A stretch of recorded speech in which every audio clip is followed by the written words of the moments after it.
नमस्कार, आप देख रहे हैं एनडीटीवी एक्सप्लेनर तह की बात। मैं हूं सुशील बहुगुणा। पहलगाम में हुए आतंकी हमले के बाद से सरगर्मियां तेज हैं। आतंकियों की तलाश जारी है। आतंकियों और उनके आकाओं को शह देने वाले पाकिस्तान के साथ भारत ने काफी सख्त रुख अपनाया है, जिससे पाकिस्तान की छटपटाहट भी साफ दिख रही है। इस सबके बीच सबकी जुबान पर एक ही सवाल है कि पहलगाम के गुनहगारों और उन्हें शह देने वालों को सबक सिखाने की बात पर कब अमल किया जाएगा। लेकिन यह बात कहनी सुननी जितनी आसान है, उस पर अमल करना उतना ही जटिल। सरकार जानती है कि जल्दबाजी ठीक नहीं। जनता द्वारा भी जल्दबाजी में कार्रवाई का दबाव नहीं बनाया जाना चाहिए। सरकार ने कार्रवाई के लिए सेना को खुली छूट दी है। कार्रवाई कब, कहां और कैसे होगी, ये अब सेना को ही तय करना है। सटीक कार्रवाई होनी चाहिए, लेकिन युद्ध नहीं भड़के तो बेहतर। पाकिस्तान की तरह युद्ध का उन्माद नहीं होना चाहिए, क्योंकि युद्ध अपने साथ अंधेरा लेकर आता है। पंजाब के सीमावर्ती इलाके फिरोजपुर कैंटोनमेंट की ये तस्वीरें रविवार रात की हैं। दुश्मन की संभावित कार्रवाई को देखते हुए मॉक ड्रिल और ब्लैकआउट का रिहर्सल चल रहा था। यह अंधेरा उसी के तहत किया गया। रविवार रात 9 से 9:30 बजे के बीच आधे घंटे के लिए फिरोजपुर छावनी में बिजली काट दी गई और सायरन बजने लगी। ये लोगों को किसी संभावित हमले की स्थिति में तैयार करने के लिए किया गया। इसी तर्ज पर आज गृह मंत्रालय की ओर से कई राज्यों को निर्देश दिया गया। कहा गया कि वो 7 मई को सिविल डिफेंस मॉक ड्रिल के लिए तैयार रहें, ताकि संभावित हवाई हमले के दौरान सुरक्षा सुनिश्चित की जा सके। छात्रों और नागरिकों को ये बताया जाएगा कि खुद कैसे बचें और दूसरों को ऐसी स्थिति में कैसे बचाएं। मॉक ड्रिल के दौरान ब्लैकआउट रहेगा। हमले की चेतावनी वाले सायरन बजेंगे। 1971 के भारत पाक युद्ध के बाद ऐसा पहली बार हो रहा है। उधर भारत के खिलाफ सीमा पार आतंकवाद को शह देने वाले पाकिस्तान में हालात खराब हैं। बलूचिस्तान, खैबर पख्तूनख्वा से लेकर गिलगित बाल्टिस्तान तक विद्रोही उसके सिरदर्द बने हुए हैं। पंजाब, सिंध और बलूचिस्तान के बड़े इलाके सूखे की चपेट में आ रहे हैं और अर्थव्यवस्था तो पूरी तरह चौपट है।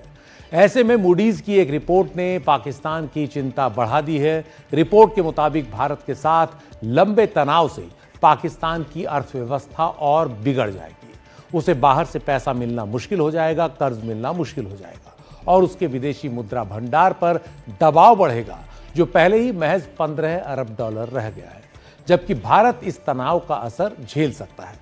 उसके पास 688 अरब डॉलर का विदेशी मुद्रा भंडार है, जो पाकिस्तान से 44 गुना से ज्यादा है।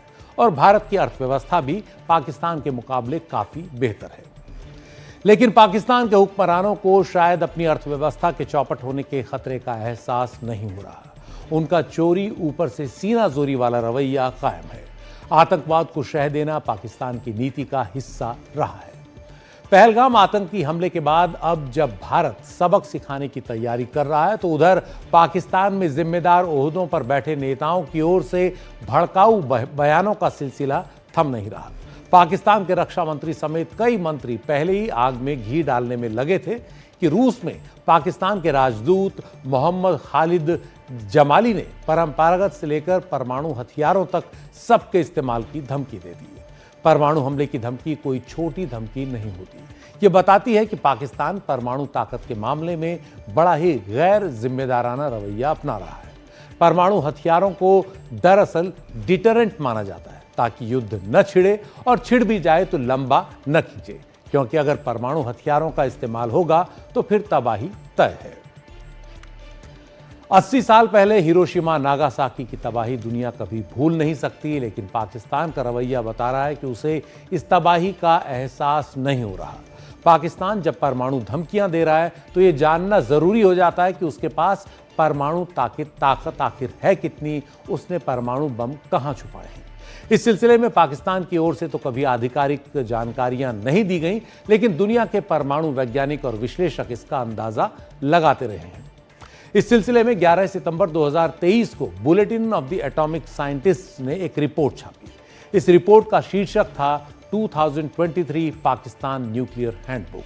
अलग अलग स्रोतों और सैटेलाइट तस्वीरों पर आधारित इस रिपोर्ट में यह आकलन लगाया गया है कि 2023 में पाकिस्तान के पास करीब 170 परमाणु हथियार थे। फेडरेशन ऑफ अमेरिकन साइंटिस्ट्स के न्यूक्लियर इंफॉर्मेशन प्रोजेक्ट से जुड़े रिसर्चर्स हांस एम क्रिस्टेंसन, मैट कॉर्डा और एलियाना जोन्स ने इस रिपोर्ट को तैयार करने के लिए पाकिस्तान की सेना की छावनियों और एयरफोर्स बेस की उपग्रहों से ली गई तस्वीरों का विश्लेषण किया, उनसे जुड़ी कई रिसर्च रिपोर्ट्स पढ़ी और इनसे ये साफ हुआ कि पाकिस्तान परमाणु हथियारों का जखीरा बढ़ा रहा है। उन्हें गिराने से जुड़े सिस्टम्स जैसे मिसाइल्स, लड़ाकू विमान, सबका उसने लगातार विस्तार किया है। रिपोर्ट का आकलन यह था कि भारत और पाकिस्तान के पास लगभग एक बराबर परमाणु हथियार हैं। Federation of American scientist FAS की जो ताज़ा रिपोर्ट है उसका आकलन यह है कि भारत के पास इस समय करीब 180 परमाणु हथियार हैं, जबकि पाकिस्तान के पास 170। लेकिन भारत और पाकिस्तान की परमाणु रणनीति काफ़ी अलग है। पाकिस्तान की रणनीति में टैक्टिकल परमाणु बमों पर जोर है, जिन्हें युद्ध शुरू होते ही वो इस्तेमाल कर सकता है। रिपोर्ट में यह भी साफ है कि पाकिस्तान के परमाणु बमों के पीछे चीन एक ताकत रहा है। वहीं भारत की रणनीति पाकिस्तान और चीन दोनों को देखते हुए तैयार की गई है, जिसमें यह स्पष्ट है कि भारत पहले परमाणु हमला नहीं करेगा, नो फर्स्ट यूज। लेकिन भारत आत्मरक्षा में परमाणु हमले का बेहद ठोस जवाब देने के लिए अपनी परमाणु ताकत का इस्तेमाल करेगा, यह भी बिल्कुल स्पष्ट है। 2023 की इस रिपोर्ट के मुताबिक दक्षिण एशिया में परमाणु खतरा गहरा गया है। भारत और पाकिस्तान दोनों ही परमाणु शक्ति के तौर पर लगातार तैयार बने हुए हैं। दोनों ही देश संकट की स्थिति में परमाणु हथियारों के तुरंत इस्तेमाल के लिए डिलीवरी सिस्टम्स भी विकसित कर रहे हैं, जैसे मिसाइल्स और लड़ाकू विमान वगैरह। इस रिपोर्ट में पाकिस्तान के परमाणु हथियार कार्यक्रम का विस्तार से विश्लेषण किया गया है, जो हम आपको आगे जानकारी दे रहे हैं। रिपोर्ट के मुताबिक पाकिस्तान के काहूटा और गढ़वाल में यूरेनियम एनरिचमेंट प्लांट हैं। इस मैप में आप देख सकते हैं ये जो सभी 5 जगह हैं, इन जगहों पर पाकिस्तान की रेडियो एक्टिव सामग्री का उत्पादन होता है। और पाकिस्तान के इस नक्शे में आपको दिखेगा काहूटा, वाहा, नीलोर, फतेहजंग, चश्मा और खुशाब। यहाँ परमाणु हथियारों में इस्तेमाल होने वाली रेडियो एक्टिव सामग्री यानी फिसाइल मटीरियल के उत्पादन का काम चल रहा है। रिपोर्ट में यह भी बताया गया है कि पाकिस्तान ने अपने पंजाब प्रांत में खुशाब न्यूक्लियर कॉम्प्लेक्स में 4 heavy water plutonium production reactors बनाए हैं। इसका मतलब यह है कि खुशाब न्यूक्लियर कॉम्प्लेक्स में पाकिस्तान के परमाणु हथियारों के लिए प्लूटोनियम तैयार किया जाता है। इसके अलावा इस्लामाबाद के पश्चिम में काला चिट्टादार की पहाड़ियों में फतेहजंग के पास नेशनल डेवलपमेंट कॉम्प्लेक्स में पाकिस्तान परमाणु हथियार ले जाने में सक्षम मिसाइलों और उनके मोबाइल लॉन्चर्स के विकास की फैसिलिटी का तेजी से विस्तार कर रहा है। ये उसी रिपोर्ट से ली गई तस्वीरें हैं जो हम आपको दिखा रहे हैं। सैटेलाइट से ली गई तस्वीरें हैं मक्सर टेक्नोलॉजीज की। इसके लिए road mobile transporter erector launchers यानी TELs को तैनात किया गया है। ट्रांसपोर्टर इरेक्टर लॉन्चर्स को मिसाइलों को लाने ले जाने और फिर उन्हें दागने के लिए इस्तेमाल किया जाता है। उपग्रह की तस्वीरों से साफ हुआ कि इस जगह पर लंबी दूरी तक मार करने वाली मिसाइलों से जुड़ी TEL की चेसिस दिख रही थी। जून 2023 की उपग्रह की इन तस्वीरों में पाकिस्तान की नस्र, शाहीन और बाबर मिसाइलों के लिए ये TEL फ्रेमवर्क साफ दिख रहा था। आप देख सकते हैं इन सभी में छोटे शब्दों में अंग्रेजी में जो लिखा है वो यही है कि ये जो इनकी मिसाइल हैं उनके लिए लॉन्चर्स किस तरह से तैयार हैं, जो पूरा फ्रेमवर्क है वो किस तरह से तैयार है। रिपोर्ट के मुताबिक तरनावा और तक्षशिला इलाकों में मिसाइल लॉन्चर्स को विकसित करने की फैसिलिटीज और तैयार की गई हैं। परमाणु हथियारों के उत्पादन को लेकर सार्वजनिक जानकारी बहुत ही कम है, लेकिन जानकार मानते हैं कि इस्लामाबाद के उत्तर पश्चिम में वाह इलाके के करीब पाकिस्तान की ऑर्डिनेंस फैक्ट्रियों में ये काम चल रहा है। एक सवाल यह भी है कि परमाणु हथियारों को ले जाने में सक्षम विमानों के सिलसिले में पाकिस्तान की क्या तैयारी है। Bulletin of the atomic scientist की रिपोर्ट के मुताबिक पाकिस्तान के वो विमान जो परमाणु हथियारों को ले जाने में सबसे ज्यादा सक्षम हो सकते हैं वह है मिराज 3 और मिराज 5 फाइटर स्क्वाड्रन्स। ये जो आप अलग अलग एयरबेस देख रहे हैं ये पाकिस्तान के इन्हीं तमाम लड़ाकू विमानों के एयरबेस हैं। पाकिस्तान एयरफोर्स के मिराज फाइटर बॉम्बर्स 2 एयरबेस पर तैनात हैं, मसरूर एयरबेस और रफ़ीकी एयरबेस, जो आप यहां देख सकते हैं जिनकी सैटेलाइट तस्वीरें हैं। कराची के करीब मसरूर एयरबेस पाकिस्तान की 3 मिराज स्क्वाड्रन्स का घर है। रिपोर्ट में संभावना जताई गई है कि यहीं से करीब 5 किलोमीटर उत्तर पश्चिम में भारी सुरक्षा के बीच अंडरग्राउंड फैसिलिटी में परमाणु हथियारों को भी रखा गया है। पाकिस्तान के मिराज लड़ाकू विमानों का दूसरा बेस है रफ़ीकी एयरबेस, जो शोरकोट के करीब है। यहां मिराज की 2 स्क्वाड्रन तैनात हैं। इसके अलावा पाकिस्तान के पास चीन में बने JF-17 लड़ाकू विमान भी हैं। हालांकि पाकिस्तान के पास अमेरिका से खरीदे गए F-16 लड़ाकू विमान भी हैं, लेकिन अमेरिका के साथ समझौते के तहत उन्हें वो परमाणु हथियार ले जाने में सक्षम नहीं बना सकता। हालांकि कई रिपोर्ट बताती हैं कि पाकिस्तान ने चोरी छुपे संभवतः F-16AB लड़ाकू विमानों में ऐसे कुछ बदलाव किए हैं। F-16 विमान मुशाफ एयरबेस, जिसे पहले सरगोधा एयरबेस कहा जाता था, वहां तैनात हैं। ये लाहौर से करीब 160 किलोमीटर उत्तर पूर्व में है।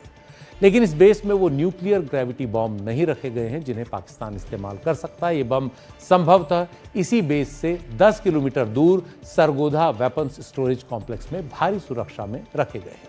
ये सभी उस रिपोर्ट से निकाली जानकारियां हम आपको दे रहे हैं। रिपोर्ट के मुताबिक नए F-16CD विमानों को शाहबाज एयरबेस पर तैनात किया गया है, जो उत्तरी पाकिस्तान में जैकबाबाद के करीब है। कुछ F-16 विमान इस्लामाबाद के उत्तर पश्चिम में मिन्हास एयरबेस पर भी देखे गए थे।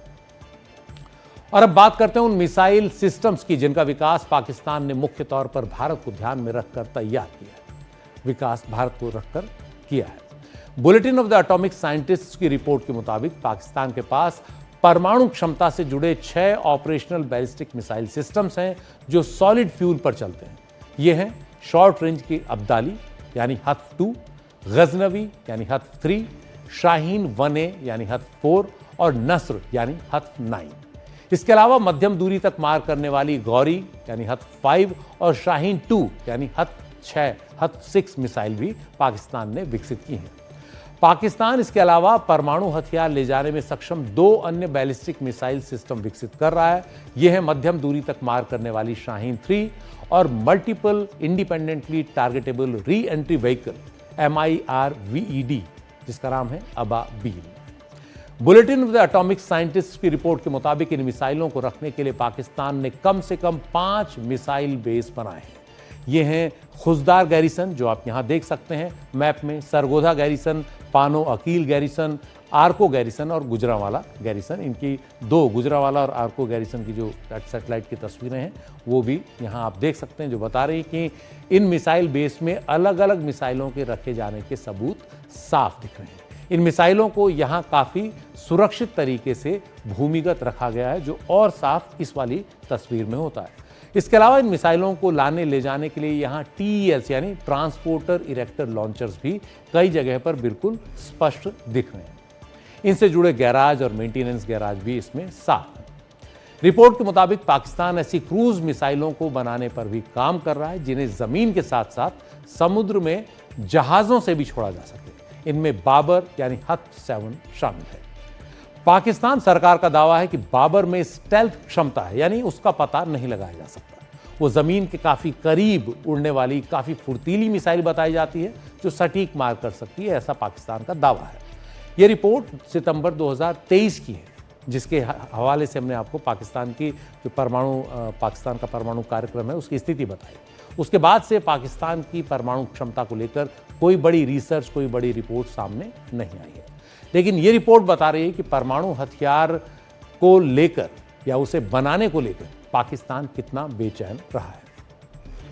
वैसे आपको बता दें कि पाकिस्तान ने अपना पहला परमाणु परीक्षण 28 मई 1998 में भारत के दूसरे परमाणु परीक्षण के जवाब में किया था। ये उसी की तस्वीरें हैं। तब चगाई-1 नाम से पाकिस्तान ने बलूचिस्तान प्रांत की चगाई पहाड़ियों में 6 भूमिगत परमाणु परीक्षण किए थे।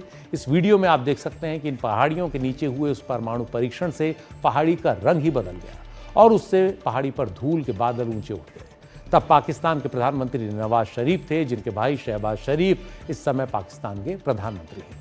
इस परमाणु परीक्षण के साथ ही पाकिस्तान दुनिया की 7वीं परमाणु शक्ति बन गया और पहला मुस्लिम देश बना जिसके पास परमाणु हथियार थे। यह अलग बात है कि जहां भारत का परमाणु कार्यक्रम पूरी तरह देश में विकसित था, शांतिपूर्ण मकसद के लिए था, वहीं पाकिस्तान का परमाणु कार्यक्रम दुनिया भर से चोरी की गई तकनीक पर आधारित था। ये चगाई-1 के उस टेस्ट की तस्वीरें हैं मई 1998 की। दुनिया भर की तमाम खोजी रिपोर्ट तस्दीक करती हैं कि पाकिस्तान का परमाणु कार्यक्रम यहाँ से वहाँ से उठाया हुआ, चोरी किया हुआ और उसके आधार पर बनाया हुआ है, जबकि भारत ने देश में विकसित तकनीक के आधार पर पहला परमाणु परीक्षण 1974 में पोखरण में कर दिया था। तब इंदिरा गांधी देश की प्रधानमंत्री थी। इसके 24 साल बाद तत्कालीन प्रधानमंत्री अटल बिहारी वाजपेयी के नेतृत्व में 11 और 13 मई 1998 को भारत ने राजस्थान के पोखरण में 5 परमाणु परीक्षण और किए और दुनिया में एक बड़ी परमाणु ताकत के तौर पर स्थापित हो गया। खास बात यह है कि भारत के इस ऑपरेशन, जिसे ऑपरेशन शक्ति नाम दिया गया, उसकी भनक दुनिया को लग ही नहीं पाई। परमाणु परीक्षणों के बाद खुद तत्कालीन प्रधानमंत्री अटल बिहारी वाजपेयी ने इन कामयाब परीक्षणों का ऐलान किया था, दुनिया को इसकी जानकारी खुद दी थी।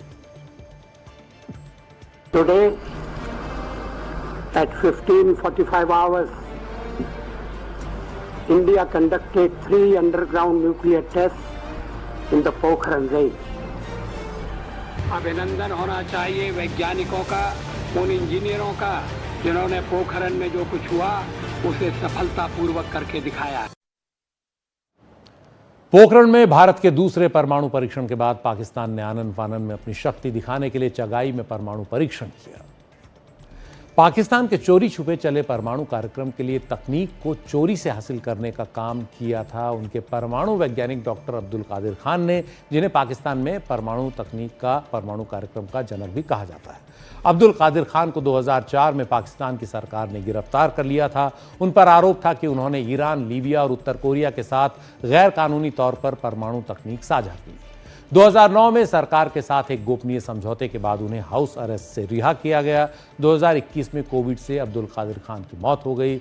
अब्दुल कादिर खान को ही पाकिस्तान में परमाणु बम का जनक माना जाता है और ये कहा जाता है कि उन्होंने विदेशों से तकनीक हासिल की बम बनाने की।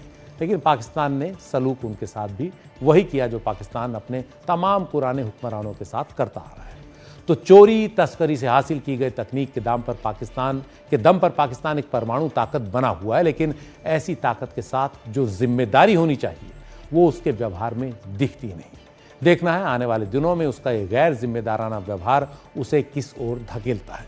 परमाणु ताकत का होना एक बड़ी जिम्मेदारी का साथ होना है। आपके पास जितनी बड़ी ताकत हो, आपके पास उतनी बड़ी जिम्मेदारी का व्यवहार आपको करना चाहिए, जो भारत लगातार करता रहा है।